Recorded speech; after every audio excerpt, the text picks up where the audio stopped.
하나인 듯 하나 아닌 하나 같은 괴물이 있습니다. 흩어지면 죽고 뭉치면 산다. 하나이면서 무수히 많고 무수히 많으면서 하나인 괴물. 혼자 있으면 힘이 전혀 느껴지지 않을 정도로 아주 작고 연약하지만 때로 다니면 사람의 목숨까지 앗아갈 정도로 엄청난 힘을 발휘하는 군집 괴물의 모든 것을 지금 바로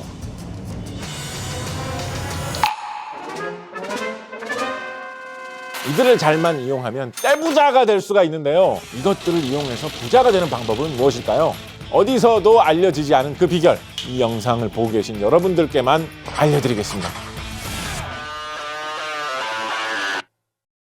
안녕하세요. 우리 역사 속 괴물을 연구하는 괴물 전문 작가 곽재식입니다. 나를 향해 창칼을 휘두르고 활을 쏘며 공격하는 병사를 마주쳤다면 어떻게 하시겠습니까? 살기 위해서 도망가는 분들도 있을 것이고 병사를 물리치려고 맞서서 공격하시는 분들도 있겠죠. 여기 칼로 찔러도 피 한 방울 나지 않고 몽둥이로 사정없이 내리쳐도 쓰러지지 않고 화살을 쏴도 몸에 박히기는커녕 그대로 통과해버릴 것 같은 괴물 병사가 있습니다. 이 병사의 정체는 무엇일까요? 홍성의 월산령에 사는 사람이 본 일이 임진왜란 당시 의병장으로 활약한 조경남의 속잡록이라는 책에 기록되어 있습니다. 한문으로 교전지상, 서로 싸우고 있는 모습이다라는 뜻이죠. 군병들이 교전하는 상황을 발견하고 살펴보았더니 날아다니는 개미였다고 한다.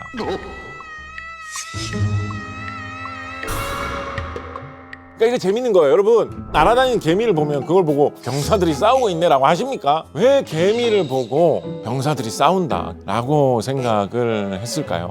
개미의 어떤 신령, 개미의 귀신이 있어. 사람에게 씌어서 군사들이 싸우고 있다 막 이렇게 착각하게 만들었다. 어떤 이야기일까요? 저는 이 이야기가 무엇일 가능성이 높다라고 생각을 하냐면 개미 중에서는 날아다니는 개미들 있잖아요. 수개미, 암개미들. 아주 작은 벌레가 수없이 많이 모여서 있는 모습이 멀리서 보면 마치 사람이 무예를 익혀서 싸우고 창칼을 휘두르고 활을 쏘고 하는 것처럼 착각할 법한 그런 형태를 지녔던 것이 아닐까. 왜냐하면 이 시기의 기록 중에 이 임진왜란 전후에 여러 가지 안 좋은 징조로 개미떼가 무수히 많이 등장했다가 떼죽음을 했다 이런 기록들이 다른 곳에도 많이 나타나거든요. 그런데 하필 이분이 사셨던 이 홍성 근처에 출현했던 개미들은 하늘을 날면서 뒤엉켜 싸우는 모양이 사람의 싸움처럼 보였다라는 거, 그럴듯한 해석이라고 할 만하다고 생각합니다. 그 모습을 보고 서로 싸우는 모양이라는 의미로 교전지상이다 라고 했던 것은 아닐까 생각을 해봅니다. 죽여도 죽지 않는 생존력 만렙, 군병 모습을 한 개미떼 괴물이다 라고 할 수도 있겠죠.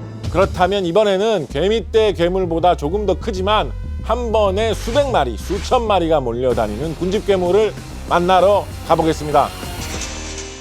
조선시대 한양의 가장 큰 번화가였던 종로 한복판에 등장해 쓸어도 사라지지 않은 작은 괴물. 이것들이 나타나면 사람들은 겁부터 먹었는데요. 때로 등장한 작은 괴물들은 어떻게 사람들에게 공포를 안긴 것일까요? 작은 자라가 동전과 같다라고 하여 기록에는 별여동전이라는 한문으로 묘사되어 있는 괴물입니다. 이 별여동전이라고 묘사되어 있는 이 괴물들은 물에서 원래는 살고 있는 것처럼 보이는데 마치 개미떼처럼 무리지어서 나타나기 때문에 한 번 나타나면 수백 마리, 수천 마리 때로 지어서 무수히 많게 기어 나오는 거예요. 사람이 사는 곳에 나타나면 일일이 없앨 수가 없을 정도이기 때문에 빗자루로 쓸어서 몰아내야 할 정도였던 것 같습니다. 이것이 사람 사는 곳에 나타나면 굉장히 흉조로 여기거든요. 그 이유는 무슨 원한을 기억하는 건지 뭔지 자라를 잘 잡아먹는 사람에게 복수를 하려고 때려 몰려가서 나타나기 때문입니다. 상공안당은 평소에 자라먹기를 좋아하여 가끔 삼강어부에게서 구해오고 또한 공이 즐긴다는 말을 듣고서 가지고 와서 드리는 사람도 있었다.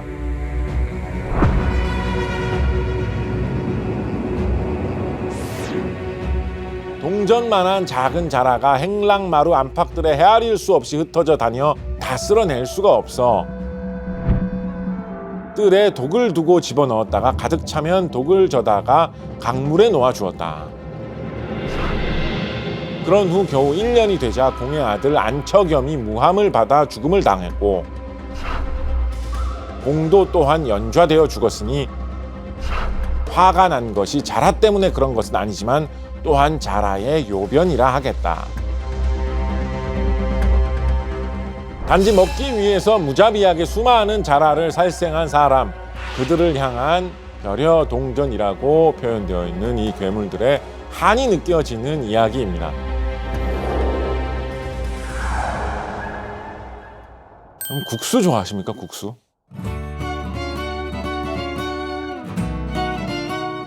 국수 중에는 이 멸치 우린물로 국물 내는 게 굉장히 많잖아요. 그렇죠? 멸치가 숫자로 보면 굉장히 많다라는 생각해 보신 적 있습니까? 반찬으로 멸치볶음 이렇게 한번 집어먹으면 2, 30마리 한꺼번에 먹는 거잖아요. 밥 먹을 때 생선 한 1000마리 먹을 수도 있어요. 멸치 많이 먹으면. 멸치 먹을 때 한번 잘 들여다보세요. 멸치 조그맣지만 눈도 있고 뭐 뼈도 있고 다 있어요. 이거를 이렇게 수십 개를 한 입에 집어넣네? 약간 이상한 생각이 들 수 있잖아요. 사람이라면. 이런 전설이 사실이냐면 어느 날 집에 가가지고 세수를 하려고 손을 씻으러 수도꼭지 물을 딱 틀었는데 멸치가 막 나오는 거야. 복수를 하려고 이런 거죠. 그런 괴물 이야기를 조선시대 기준으로 생각을 한 거예요. 사람들이. 아이 설마 그렇겠습니까? 멸치 먹지 말자 이야기 아니고요. 멸치 좋아합니다. 멸치 많이 소비해 드려야죠. 그런 생각 속에서 생겨난 그런 상상이 조선시대 버전으로 자리 잡은 전설이 이 이야기 아닌가 싶습니다.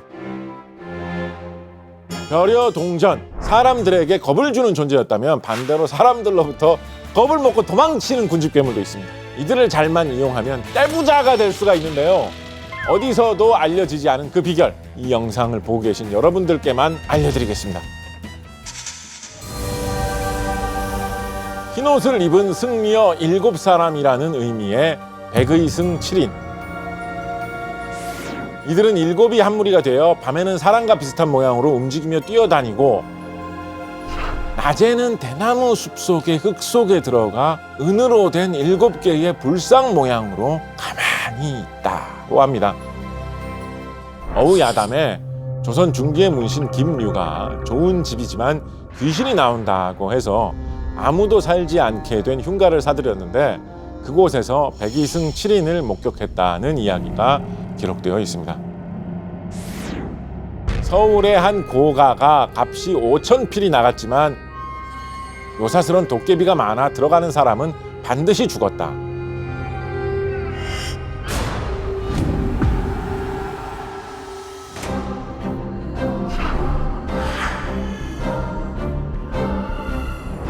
자신이 먼저 시험해 보고자 하여 집안 식구들은 따라오지 못하게 하고 혼자서 그 집에 들어가 잤다. 한밤중이 되자 흰옷을 입은 중 7명이 문을 밀치고 들어왔다. 김류가 큰 기침 소리를 한번 내자 7명이 모두 달아나는데 창틈으로 엿보니 섬돌 위 대나무 숲속으로 들어가는 것이었다.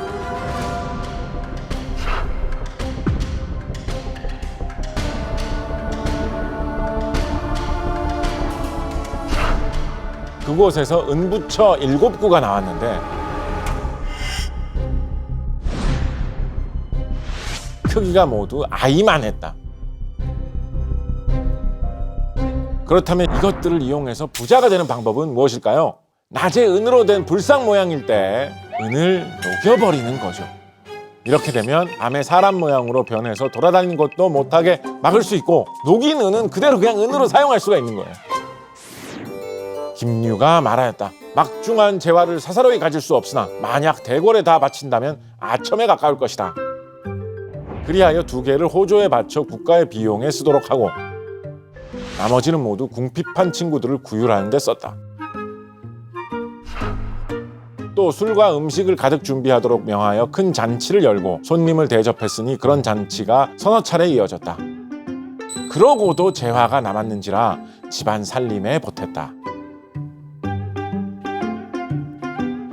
이것 때문에 이 집에 살던 사람이 모두 죽게 되었다라는 이야기가 앞에 있었잖아요. 그냥 도망만 다니는 게 아니라 사람을 해치기도 한다라고 볼 수도 있겠죠.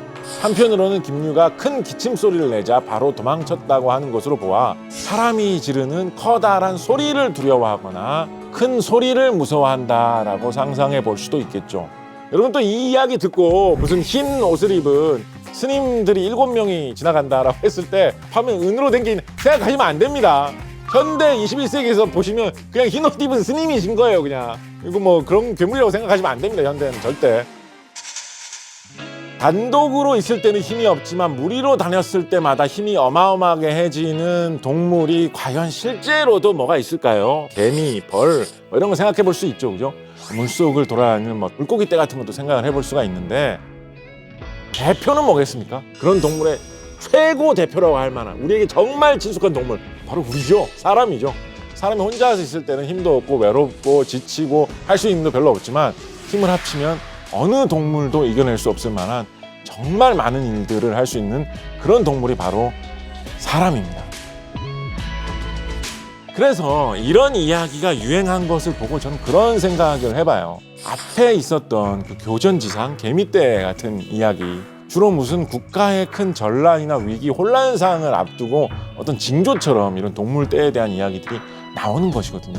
그런 이야기를 보면서 무심코 사람들이 국난을 앞두고 우리나라 사람들이 화목하게 잘 뭉치면 어떤 위기가 나와도 극복할 수가 있을 텐데 우리가 따로따로 떨어져 있기 때문에 저런 걸 못 막아내는구나. 우리의 적은 엄청나게 강해서 똘똘 뭉쳐가지고 우리를 타파하겠다고 쳐들어오니까 우리가 막아내기 너무 힘들고 두렵구나. 이런 생각, 걱정, 공포 속에서 이렇게 때로 뭉쳤을 때 강해지는 괴물 이야기가 더욱 인기를 얻었을 수 있지 않았을까 하는 생각도 해봅니다.